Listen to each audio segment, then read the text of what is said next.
ओम नमो भगवते वासुदेवाय।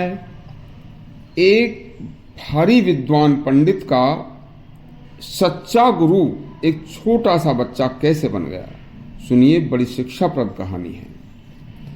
एक नगर में एक पंडित जी रहते थे।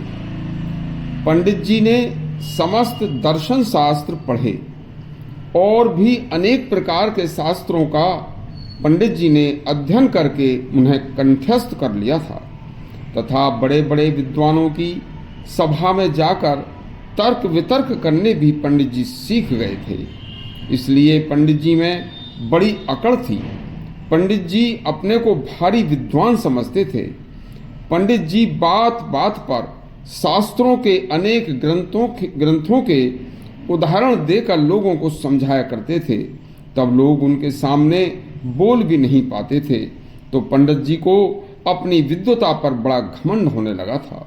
इसी तरह से समय बीतता गया और समय एक दिन ऐसा आया कि पंडित जी को अपनी विद्वता बस कुछ भी नहीं लगी।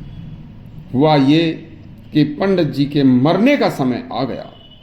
अब जब पंडित जी मरने लगे तो उनसे उसी समय एक उनके मित्र ने पूछा, हे पंडित जी, आप यह बताइए, आप इतने भारी विद्वान थे कि आपका सच्चा गुरु कौन था? पंडित जी बोले, भैया, मेरे गुरुओं की लिस्ट बहुत लंबी है और मेरे पास समय बहुत कम है। यदि मैं आपको अपने गुरुओं की बात बताऊं तो मुझे अब इतनी ही लंबी जिंदगी और चाहिए कि जितनी मैंने अब तक जिंदगी जी है। क्यों? मुझे जीवन भर जहाँ भी मैं गया जगह जगह पर मुझे गुरु मिले। आपको एक बात बताता हूँ, यदि तुम्हारे अंदर शिष्य बनने की क्षमता है, शिष्य बनकर कुछ सीखने की क्षमता है, तो संसार तुम्हें सद्गुरुओं से भरा हुआ दिखाई देगा। वृक्ष, पहाड़, झरने, पशु, पक्षी, ये सभी कुछ ना कुछ ऐसी चीज की सीख देते हैं जो आप उसे गुरु मान लेंगे।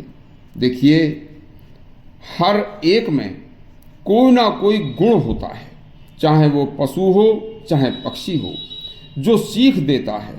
बस उसके उस गुण को यदि आप अपने दिमाग में, अपने हृदय में उतारेंगे तो वह आपका गुरु हुआ। बस आदमी ने जिद पकड़ी और कहने लगा कि नहीं, तुम केवल अपने मुझे एक पक्के सद्गुरु का नाम अवश्य बता दो।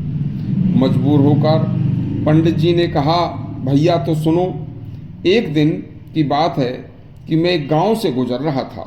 तभी दर्शन शास्त्र व कंठस्थ शास्त्रों व ग्रंथों की जानकारी होने के कारण मेरे अंदर बड़ा ही घमंड तो रहता ही था।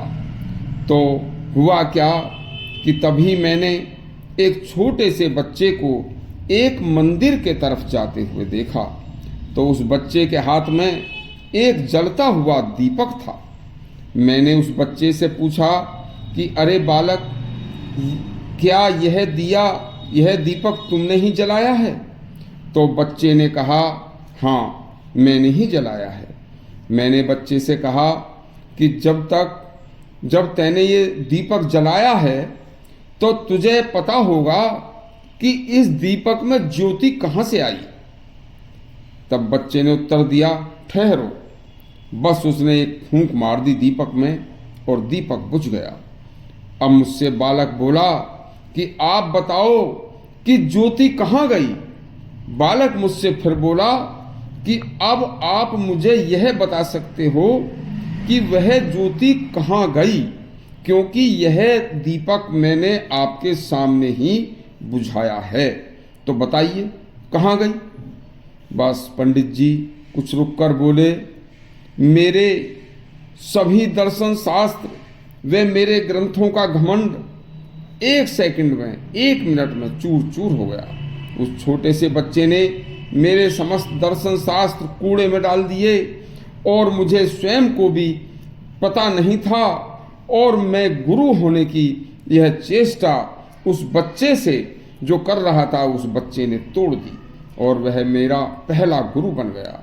यह प्रसंग भी अति विद्वानों को वह घमंड न करने की शिक्षा देता है कि संसार बहुत विस्तृत है और ज्ञान का कोई पारावार नहीं है। कभी भी अपने को सबसे ज़्यादा ज्ञानी नहीं समझना चाहिए। यदि आपको यह हमारा प्रसंग अच्छा लगा हो तो हमारे चैनल को सब्सक्राइब अवश्य करें, घंटी अवश्य दबाएं। धन्यवाद।